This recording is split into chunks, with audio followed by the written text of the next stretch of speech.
सूर्य उगवला की कळतं पूर्व दिशा, बरोबर समोरच्या बाजूला पाहिलं की पश्चिम दिशा. सूर्याकडे तोंड करून उभं राहिलं की डाव्या बाजूला उत्तर आणि उजवीकडे दक्षिण दिशा.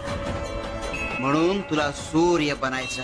वैभवाचा अहंकार न बाळगता त्याचा विनियोग करण्याची चिंता ज्याला असते तो खऱ्या अर्थानं श्रीमंत असतो. तुला सगळ्या प्रश्नांची उत्तर मिळतील. चुकीच्या मार्गाने पैसे कमवायला गेला तर त्याला फाटे फुटणार. गपापाचा माल गपापा होणार. संसाराच्या भानगडीत अडकलायस फार. अरे मार्ग त्याने आखून दिलाय, तू पावलं टाकत राहा, मार्ग आपोआप सापडत जाईल. एक लक्षात ठेव, प्रपंच करा पण त्यात अडकून पडू नका. आम्ही तुम्हाला सद्बुद्धी देऊच.